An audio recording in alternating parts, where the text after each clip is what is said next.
조선 야담관에 오신 것을 환영합니다.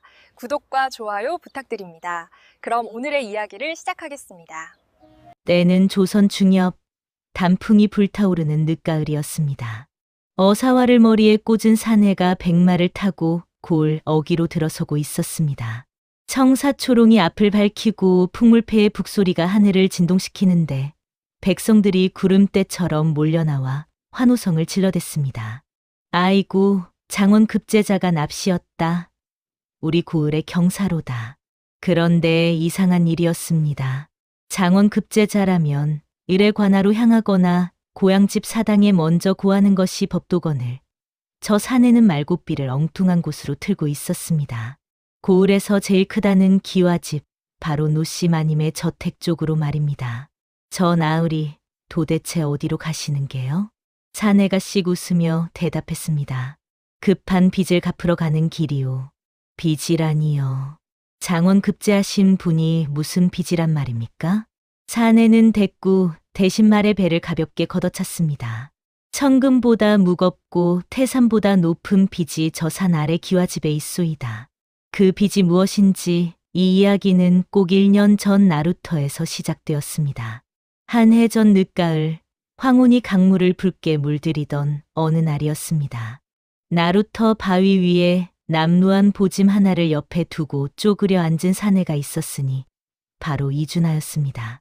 10년을 갈고 닦은 학문을 과거 시험장에서 펼칠 날이 바로 코앞이었습니다.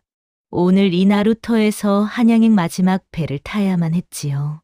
이준하는 초조하게 강물을 바라보았습니다. 해는 뉘엿뉘엿 서산으로 기울고 있었습니다. 그런데 바로 그 순간이었습니다. 강물 위를 떠내려오는 붉은 비단 치마가 눈에 걸린 것은 이준하는 눈을 비볐습니다. 틀림없었습니다. 사람이었습니다. 에라, 모르겠다. 이준하는 갓도 도포도 벗어 던질 새 없이 그대로 강물에 뛰어들었습니다. 물 먹은 비단은 천근만근이요. 축 늘어진 여인은 그야말로 돌덩이였습니다. 이준하는 이를 악물고 여인을 끌어안아 둑 위로 올라왔습니다. 숨이 없었습니다. 이준하는 잠시 망설였습니다. 남녀유별의 법도가 뼛속까지 박힌 조선 땅에서 양반 선비가 외간 여인의 가슴을 누른다는 것은 살려도 문제요. 못 살리면 더 큰 문제였습니다. 사람 목숨이 먼저지 법도가 밥 먹여주나. 이준하는 양반 체면을 통째로 강물에 던지고 필사적으로 인공호흡을 퍼부었습니다. 그 순간이었습니다. 퍽, 마른 하늘에 날벼락 같은 소리가 나루터에 울려 퍼졌습니다. 뺨 맞는 소리였습니다. 그것도 사람 뺨이 돌아가는 소리였지요. 나루터에 모인 구경꾼들의 입이 일제히 떡 벌어졌습니다. 방금 전까지 삼도천 문턱을 밟고 있던 여인이 뱃속에 든 강물을 한 바가지 토해에 내자마자 독사처럼 눈을 번뜩이며 손찌검을 날린 것이었습니다. 이준하의 눈이 튀어나올 듯 커졌습니다. 어란한 뺨을 감싸 쥔 채 억울함에 펄쩍 뛰었습니다. 이 무슨 행패여. 목숨을 걸고 낭자를 구했거늘. 그러나 젖은 머리를 흐트린 채 홍조를 띤 여인은 바들바들 떨리는 손으로 저고리 앞섭을 여미며 악을 썼습니다. 누가 살려달라 했느냐? 감히 천한 수영질로 내 몸에 손을 대다니. 당장 관아에 구하여 내 놈의 손모가지를 분질러 놓을 것이다. 물에 빠진 사람을 건져 놓으니 보따리 내놓으라 한다더니 이제는 생명의 은인을 파렴치한으로 모는 세상이 도래했단 말입니까? 옥신각신하는 사이 멀리서 백고동 소리가 길게 울려 퍼졌습니다. 이준하의 심장이 덜컥 내려앉았습니다. 저 멀리 강 한가운데를 유유히 가로지르는 나룻배 한 척. 한양으로 가는 마지막 배가 야속하게도 물살을 가르며 멀어지고 있었습니다. 이보시오, 사공, 배 좀 돌려주시오. 이준하는 미친 사람처럼 팔을 휘저으며 고래고래 소리를 질렀습니다. 하나 강바람에 실려간 그의 목소리는 뱃사공의 귀에 닿지 않았습니다. 배는 점점 작아져 이내 시야에서 사라져 버렸습니다. 아이고, 내 팔자야. 10년 공부도로 아미타불이라니. 이준아가 바위에 털썩 주저앉아 망연자실해 있을 때 등 뒤에서 서늘한 비웃음 소리가 들려왔습니다. 호호, 꼴 좋다. 여인이 팔짱을 낀 채 서 있었습니다. 이준아는 화가 치밀어 올랐으나 여인은 눈 하나 깜짝하지 않았습니다. 어딜 가느냐? 내 정절을 훼손하고 도망치려는 게냐? 못 간다. 이대로 관아에 구하면 내 놈 평생 붓도 못 잡게 될 것이다. 이준아는 꿀먹은 벙어리가 되었습니다. 고을 사도가 귀 얇기로 소문난 자라는 것은 삼척동자도 아는 사실이었습니다. 이 독한 여인이 작정하고 눈물 콧물을 짜낸다면 힘없는 선비 하나 매장하는 것은 죽 먹기보다 쉬운 일이었습니다. 잔말 말고 따라와라. 오늘부터 내 이름은 돌쇠다. 육중한 대문이 기익 비명을 지르며 열리자 이준아의 입도 덩달아 떡 벌어졌습니다. 눈앞에 펼쳐진 광경은 그야말로 으리으리한 대갓집 그 자체였습니다. 99칸은 됨직한 기와집들이 첩첩이 들어차 있고 마당에는 잘 닦인 박석이 반질반질 윤이 나는데 그 위로 비단 옷을 입은 하인들이 분주히 오가고 있었습니다. 이 여인이 보통 내기가 아니구나. 아니마님, 이번엔 어디서 이런 비실비실한 것을 주워 오셨습니까? 마당을 쓸던 하인이 빗자루를 턱하니 짚고 이준아를 위아래로 훑어보았습니다. 노씨 마님은 코웃음을 치며 안채로 쏙 들어가 버렸습니다. 빨래하다 건졌다. 이름은 돌쇠다. 행랑채에 처박아 두고 장작이나 패게 해라. 이준아는 억울함에 가슴을 치며 소리쳤습니다. 하나 돌아오는 것은 하인의 비웃음뿐이었습니다. 그렇게 며칠이 흘렀습니다. 낮에는 장작을 패고 밤에는 벼룩과 사투를 벌이는 나날이었습니다. 그러던 어느 날 밤이었습니다. 안채 쪽에서 고요한 검은고 소리가 실바람을 타고 흘러왔습니다. 이준아는 자신도 모르게 발걸음을 멈추었습니다. 선율은 구슬프고도 그윽하여 장작더미 옆에 선 이준아의 가슴속 어딘가를 은근히 두드리는 것 같았습니다. 저 소리를 내는 손은 어떤 손일까? 이준아는 어둠 속에서 한참을 서 있었습니다. 안채 고출이 떨어진 것은 그날 밤 이경이 지날 무렵이었습니다. 돌쇠야, 마님께서 찾으신다. 이준아는 올 것이 왔구나 싶었습니다. 드디어 풀어주려나 아니면 쥐도 새도 모르게 묻어버리려나. 오만 가지 상상을 하며 안채 대청마루에 올라서니 화려한 병풍 앞에 노씨 마님이 곰방대를 물고 비스듬히 앉아 있었습니다. 은은한 사양 냄새가 방 안에 진동하고 값비싼 자리에 비단 금침이 번쩍거렸습니다. 왔느냐, 돌쇠야. 내 이름은 이준아요. 시끄럽다. 술이나 한 잔 따라 보거라. 이준아는 기가 찼지만 일단 술잔을 채웠습니다. 마님은 술을 단숨에 들이키더니 깊은 한숨을 내쉬었습니다. 나는 과부다. 그것도 돈이 썩어날 정도로 많은 청산과부지. 마님의 목소리가 낮게 가라앉았습니다. 내일 시숙 엄달봉이 쳐들어올 것이라 했습니다. 재산을 통째로 삼키려는 자가 이번엔 늙은 호라비까지 데려와 개가를 강요할 것이라고. 마님의 눈빛이 번뜩였습니다.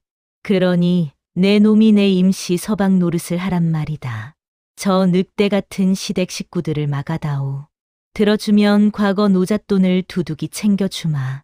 이준아는 뒤로 나자빠질 뻔했습니다. 허나 마님의 말이 끝나는 순간 그의 눈에 들어온 것이 있었습니다. 부채를 쥔 마님의 하얀 손가락 마디마디가 파르르 떨리고 있었습니다. 까짓것 합시다. 대신 약조는 반드시 지키시오. 이튿날 아침 저택 앞마당이 시끌벅적해졌습니다. 이리 오너라. 개 아무도 없느냐? 우렁찬 고함과 함께 갓을 쓴 노인네들과 험상궂게 생긴 장정들이 우르르 밀려 들어왔습니다. 그 선두에는 욕심이 덕지덕지 붙은 얼굴을 한 엄달봉이 서 있었습니다. 아이고, 재수씨 계시오? 형님 제사상에 올릴 돈이 없어서 또 왔소이다.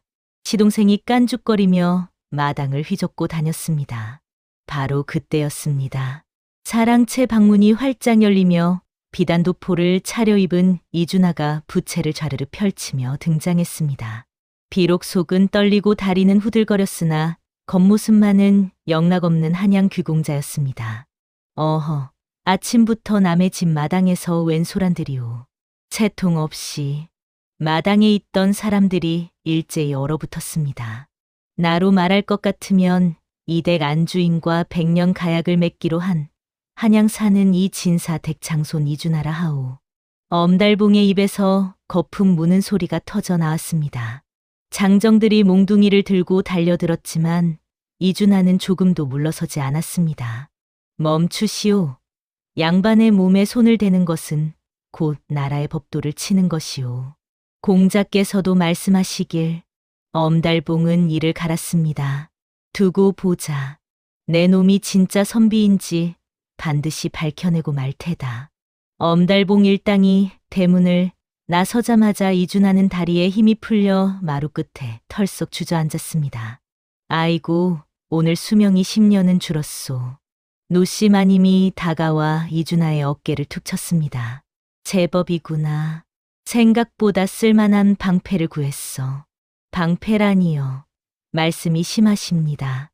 약조나 지키십시오. 며칠 뒤 예상대로 엄달봉이 이번엔 포조를 앞세우고 들이닥쳤습니다. 간통이라는 죄목으로 두 사람을 관하로 끌고 가려는 것이었습니다. 홍마님은 안채에서 버선발로 뛰쳐나왔으나 시퍼런 나의 위세 앞에 다리가 풀렸습니다.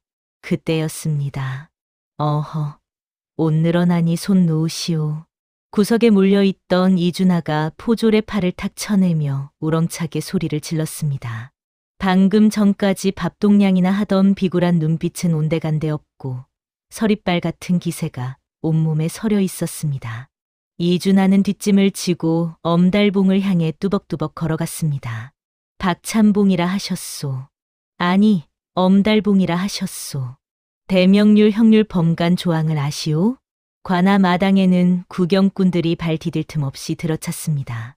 이준하는 뒷짐을 지고 마당을 천천히 거닐며 읊조렸습니다. 범간, 즉 간통이라 함은 두 사람의 간음 현장을 직접 목격해야 성립한다고 명시되어 있소. 허나 지금 우리는 마당과 마루에 각각 떨어져 있었소. 이것이 어찌 간통이요? 엄달봉의 눈동자가 흔들렸습니다. 그리고 경국대전 형전에는 무고한 자를 죄에 빠뜨리려 한 자는 그 죄를 되받는다 하였소. 즉 지금 어르신이야말로 간통죄에 해당하는 처벌을 받아야 한다는 뜻이지요. 곤장 80대, 심하면 유배여. 그 엉덩이로 견디실 수 있겠소? 분위기가 순식간에 뒤집혔습니다. 구경꾼들 사이에서 통쾌한 웃음이 터져 나왔습니다. 사또가 무릎을 탁 쳤습니다. 옳다. 엄달봉은 듣거라. 무고죄로 곤장 10대를 맞고 썩 물러가라. 엄달봉이 끌려가며 비명을 질렀습니다. 백성들의 환호 속에서 이준하가 손을 내밀었습니다. 마님이 그 손을 잡고 일어서는 순간 두 사람은 아무 말도 하지 않았습니다. 손과 손이 맞닿은 그 짧은 순간 봄볕처럼 따스한 무언가가 두 사람 사이를 조용히 지나갔습니다. 그날 밤 갈비찜 상을 앞에 두고 두 사람이 마주 앉았습니다. 야들야들한 고깃결이 혀끝에서 춤을 추고 짭조름한 양념이 목구멍을 타고 넘어가는데 이준하는 걸 신들린 듯 젓가락을 눌렸습니다. 노씨 마님은 맞은편에서 물끄러미 그를 바라보다 조용히 술병을 들어 잔을 채웠습니다. 선비님, 고맙습니다. 짧고 묵직한 한마디였습니다.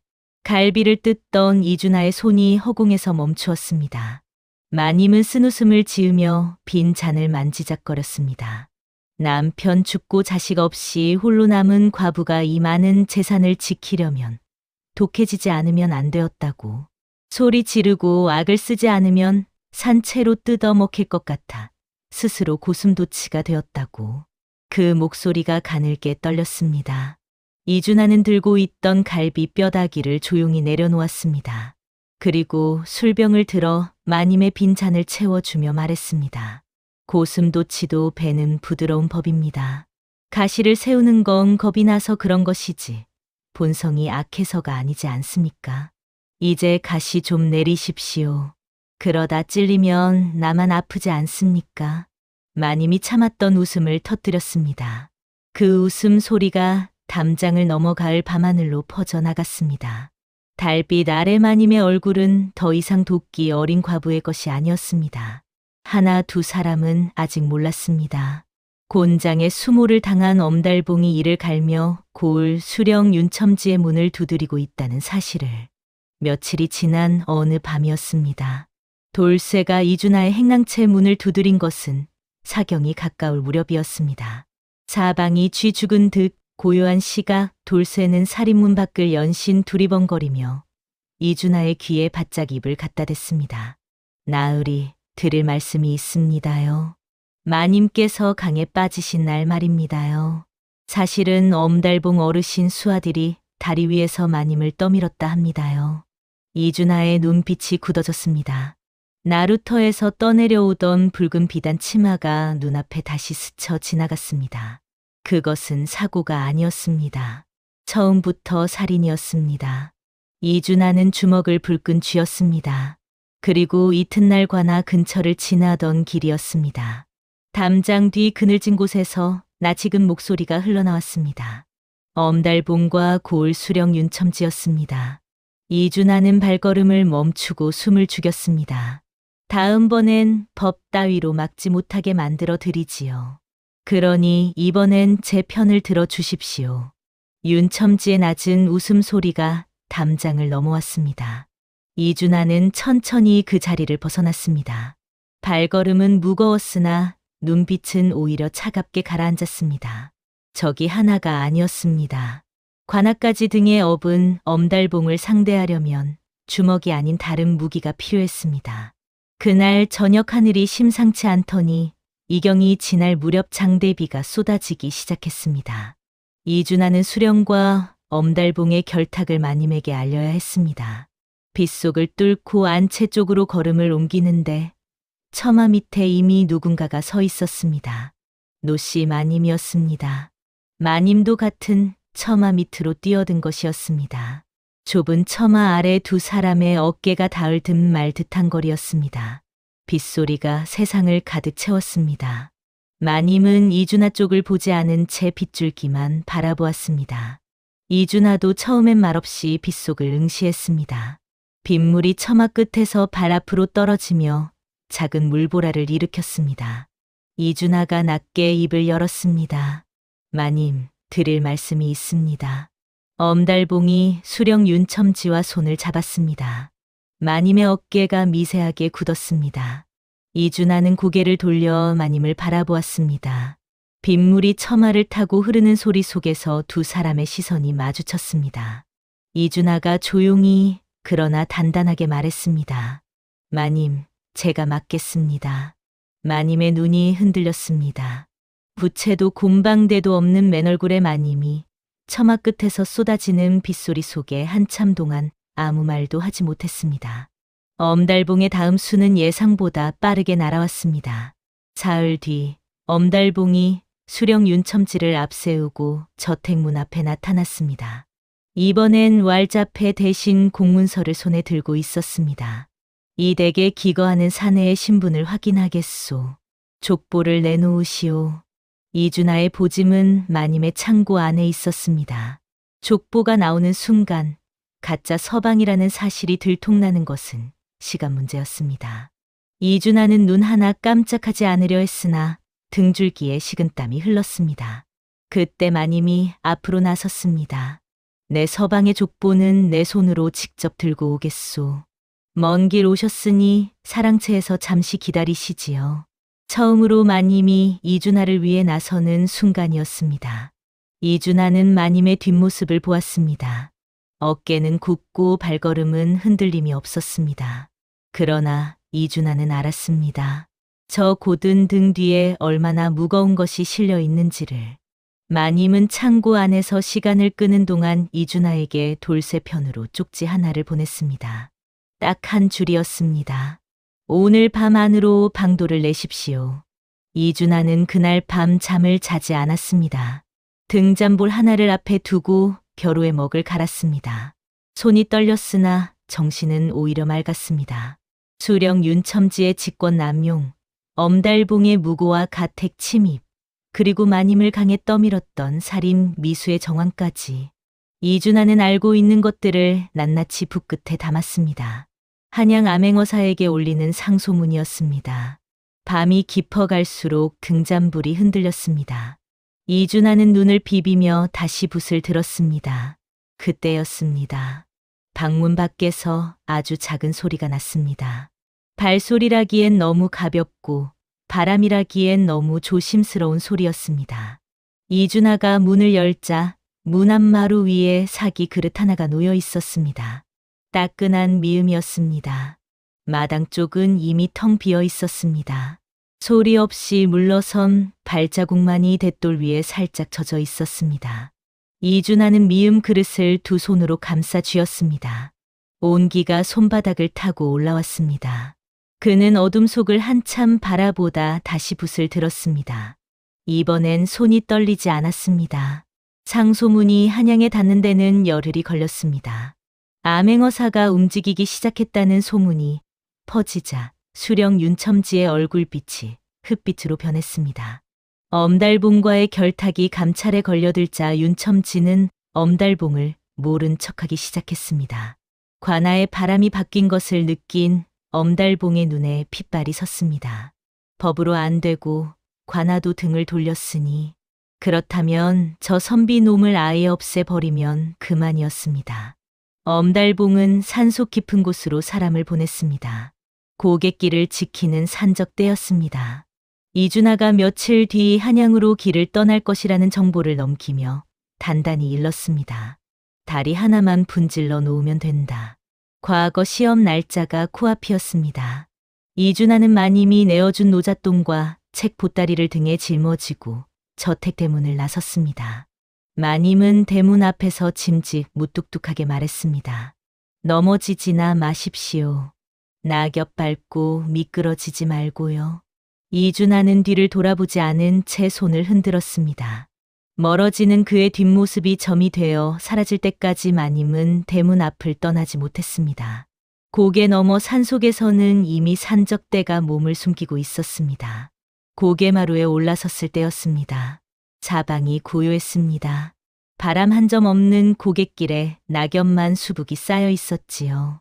이준하는 무거운 책 보따리를 고쳐 짊어지며 한 발 한 발 내딛었습니다.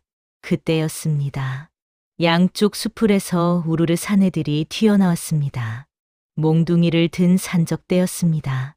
이 길로 지나가는 자는 통행세를 내야 하는 법이지.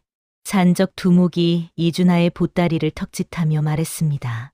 이준하는 도망치려다 이미 사방이 막힌 것을 확인하고 천천히 보따리를 내려놓았습니다. 그리고 뒷짐을 치고 두목을 똑바로 바라보았습니다. 통행세라. 그거 참 흥미로운 직업이구려. 허나 두목 어르신, 내 보따리보다 훨씬 값진 것을 드릴 수 있는데 들어보시겠소? 두목의 눈썹이 꿈틀했습니다. 이준하는 품속에서 문서 한 장을 꺼냈습니다. 엄달봉이 산적단에 진 빈 문서였습니다. 돌쇠가 몰래 빼내 이준하에게 건네준 것이었지요.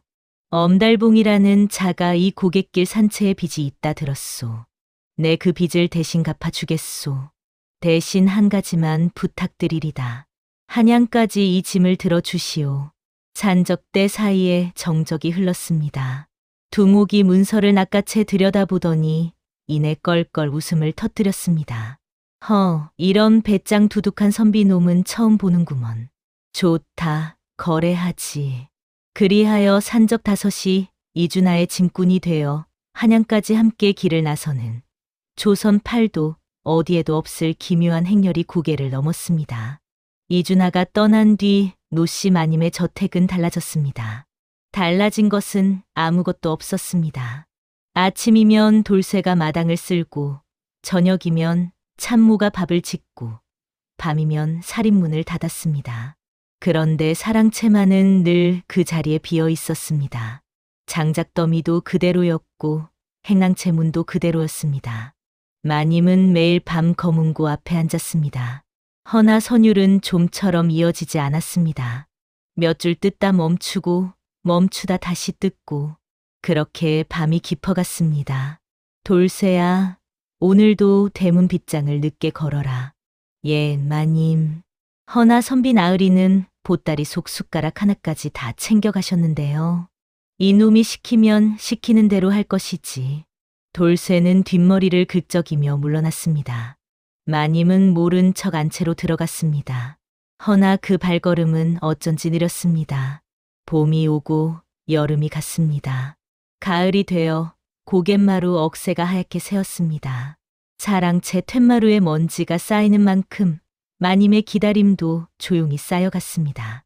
검은구 소리는 여전히 밤마다 흘러나왔습니다. 예전보다 조금 더 구슬프게, 조금 더 그윽하게. 경사났네, 경사났어. 장터 어귀에서 괄괭이 소리가 울려 퍼진 것은 이준하가 떠난 직곡 1년이 되던 날이었습니다. 우리 고을에서 장원 급제자가 나왔다네. 그 소식이 퍼지는 속도보다 더 빠른 것이 있었으니 바로 엄달봉의 도주였습니다. 엄달봉은 소문을 듣자마자 사랑채 문을 걸어 잠그고 벌벌 떨었습니다. 상소문으로 이미 감찰을 받고 있던 차에 장원 급제한 이준하가 금이 환영한다는 소식은 그야말로 사약 선고나 다름없었습니다. 엄달봉은 보따리를 싸들고 뒷문으로 주랭랑을 쳤습니다. 허나 대문 밖에는 이미 포졸들이 기다리고 있었습니다. 무고죄, 살인미수, 수령결탁, 죄목이 셋이나 되었습니다. 한편 저택 안채에서 마님은 수틀을 잡고 있었습니다. 바깥이 소란스럽다는 것을 알면서도 짐짓 모른 척하며 바늘을 눌렸습니다. 허나 바늘 귀가 어찌나 떨리는지 매와 수가 호박꽃이 될 지경이었지요. 마님, 마님, 나으리께서 오셨습니다요. 돌쇠가 헐레벌떡 뛰어 들어왔습니다. 마님은 천천히 매무새를 가다듬고 대청마루로 나섰습니다. 대문을 들어서는 백마 위의 사내를 보는 순간 심장이 쿵하고 내려앉는 것을 느꼈습니다. 어사와의 긴 가지가 춤을 추듯 흔들리고 있었습니다. 이준하는 말에서 사뿐히 뛰어내렸습니다. 관복 자락이 바람에 펄럭이는 가운데 그는 성큼성큼 마님 앞으로 다가왔습니다. 그리고 망설임 없이 널쭉 큰 절을 올렸습니다. 마님, 이것이 무슨 법도에 어긋난 짓입니까? 관복을 입으시고 어찌 여인 앞에 절을 하십니까? 마님이 당황하여 물러서자 이준하가 고개를 들고 씩 웃었습니다. 1년 전 그 능청스러운 미소가 그대로였습니다. 빚진 자가 빚쟁이에게 절을 올리는 건 공자님도 말리지 않으실 이치입니다. 이준하는 품속에서 비단으로 싼 홍패를 꺼내 마님에게 내밀었습니다. 붉은 종이에 쓰인 이준하의 이름 석 자가 햇살을 받아 찬란하게 빛났습니다. 이것이 원금입니다. 이자는 따로 받으러 왔소. 이준하는 부채를 펼쳐 마님 얼굴에 쏟아지는 햇살을 가려주었습니다. 부채 너머로 두 사람의 눈이 마주쳤습니다. 이준하의 목소리가 낮고 부드럽게 내려앉았습니다. 이제는 마님이 내 인생에 빠질 차례예요. 마당이 얼어붙었습니다. 돌쇠는 빗자루를 놓쳤습니다. 담장 너머에서 훔쳐보던 동네 안악들이 입을 틀어막았습니다. 마님의 얼굴이 가을 단풍보다 붉게 물들었습니다. 허나 부채 너머 그 눈은 초승달처럼 휘어져 웃고 있었습니다. 봄바람이 불어왔습니다. 마당의 매화나무 가지마다 꽃망울이 터지고 하얀 꽃이 피 두 사람의 어깨 위로 소복이 내려앉았습니다. 마님은 모른 척하다 이준하가 내민 손을 슬며시 잡았습니다. 붓을 쥐어 굳은 살이 박인 손이었으나 세상 그 어떤 비단보다 따뜻하고 든든했습니다. 엄달봉은 무고죄와 살인 미수로 포박되어 끌려갔습니다. 수령 윤첨지는 파직되어 고을을 떠났습니다. 마님은 재산과 자유를 온전히 되찾았습니다. 나루터에서 건져낸 인연이 한 사람의 인생 전부가 되었습니다. 물에 빠진 사람 건져주면 보따리 내놓으라 한다더니 이준하는 보따리 대신 제 인생을 통째로 내놓았습니다. 이 얼마나 미련한 장사요. 또한 이 얼마나 남는 장사란 말입니까? 탐욕으로 남의 것을 빼앗으려 한 자는 결국 제 것마저 잃었고 아무것도 가진 것 없던 선비는 세상에서 가장 귀한 것을 얻었습니다. 하늘 아래 권선징악의 이치란 이토록 분명한 것이었습니다. 오늘도 이 이야기가 재미있으셨다면 좋아요와 구독을 눌러주십시오. 여러분의 응원이 이준아의 어사와보다 더 빛나는 힘이 됩니다. 다음 이야기에서 또 재미있는 야담으로 찾아뵙겠습니다. 얼씨구. 좋다.